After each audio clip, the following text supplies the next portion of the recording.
Good morning, everyone. I'm going to be brief this morning. I'm going to give you a 5-minute encouragement. We're in the Christmas season, so we're going to bring a Christmas theme. And I've just been for a nice walk with the boys around the village, looking at all the Christmas trees and lights in the garden and lights on the houses. And it was quite a nice evening, which is a pleasant surprise. Just trying to wear them out a little bit before bedtime. So this morning I'm going to talk just briefly about the Christmas tree. And what's it about? Because what's it got to do with the Saviour of the world? Why do we always put Christmas trees up? Some people say it's all commercial, it's all about money, and it's all about spending as much as possible. But is there a connection between the tree that we all put up and decorate and the Christmas story, the original Christmas story about the Saviour of the world? Well, in the Middle Ages, so between the 5th and 16th century, what they used to do in Germany is take a tree out of the pine forest, a pine tree or a fir tree, they'd bring it into the house and they'd hang apples and wafers on the tree. And on the 24th of December, they would have something called the Paradise Play.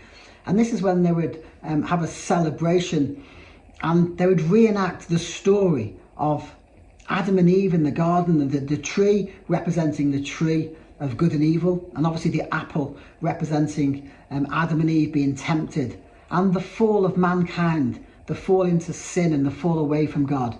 And then obviously in the story there's God's redemptive story of salvation, and the wafers represented the Lord's Supper and the communion. In the 1500s there was a guy called Martin in Germany, and he's walking through the pine forest at night time, at the same time of year, and it was a cold night, the moon was shining bright and the stars were outshining, and he looked through the forest and there was lots of stars that he could see shining through around the branches, and it gave him an idea. And he went home, and on his tree at home he put candles on the tree, and he talked to his children, and he said, Jesus is the light of the world. And he shared with his children about Jesus coming down. And he used it as a teaching opportunity. And he said, Jesus is the light of the world. In him was life, and that life was the light of all mankind. And as it says in John, the light shines in the darkness, and the darkness has not extinguished it.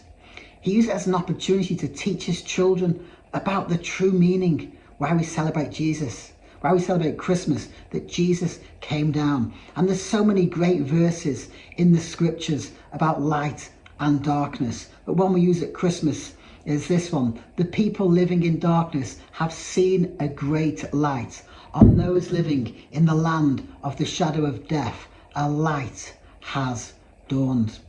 And also this one, Jesus said, I am the light of the world. Whoever follows me will never walk in darkness, but will have the light of life. This year, when you see the Christmas tree or Christmas lights, let's remember that the Saviour of the world, who was the creator of the world, he came down at Christmas to bring light, to bring illumination to a God who's a God of truth, a God of love, and a God of light. And as it says, whoever follows him will never walk in darkness, but will have the light of life in their lives.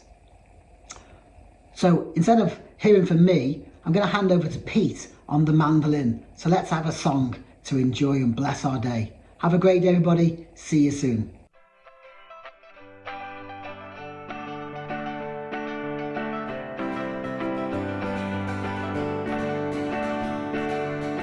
The shepherds came to see the baby.